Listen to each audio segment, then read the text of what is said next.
জয়গুরু। সর্বপ্রথম আমার আদ্য দেবতা এ যুগের যুগ পুরুষোত্তম পরম প্রেমময় শ্রী শ্রী ঠাকুর অনুকূল চন্দ্রের রাঙা রাতুল চরণের শতকোটি প্রণাম। আমার এই ভিডিওর সামনে যারা আছেন, যারা দেখছেন, সকলকে আমার অন্তরস্থল থেকে জানাই রান্ত জয়গুরু। ঠাকুর অনুকূলচন্দ্র বললেন, প্রার্থনাতে কইলি কত, করলি না তো কাজে, ফুটলো উঠা কল্পনাতে, ফলটি পেলি বাজে। কি সুন্দর একটা কথা। প্রার্থনাতে কইলি কত, করলি না তো কাজে, ফুটলো উঠা কল্পনাতে, ফলটি পেলি বাজে। আমরা প্রার্থনার ভিতরে কত সুন্দর সুন্দর কথা আমরা কিন্তু বলে থাকি। ঠাকুর বললেন, করে দেবে না কেউ, করতে হবে তোমাকেই। কৃতির সাথে ধীতি নিয়ে অনুশীলনী আবেগে, আমারটা আমাকেই করতে হবে। একজন মা, একজন দাদা, স্বামী আর স্ত্রী দুইজন ব্যক্তি পরম দয়ালের আশ্রমে গেছেন। ঠাকুর বসে আছেন।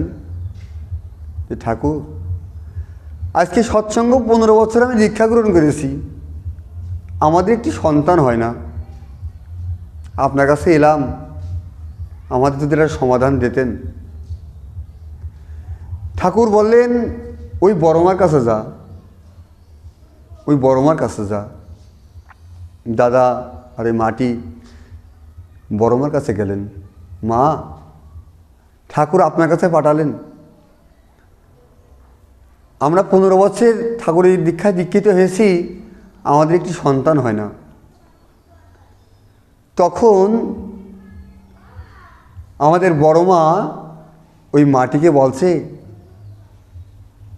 2 বছর পরে পুত্র সন্তান নিয়ে আশ্রমে আসিস।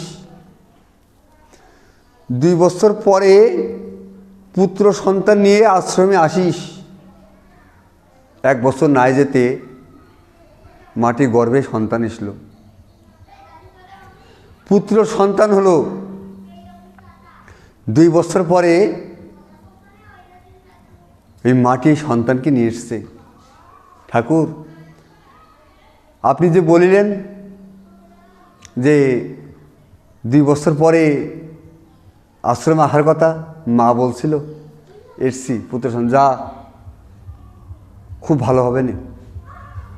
মাটি প্রণাম করে চলে গেল।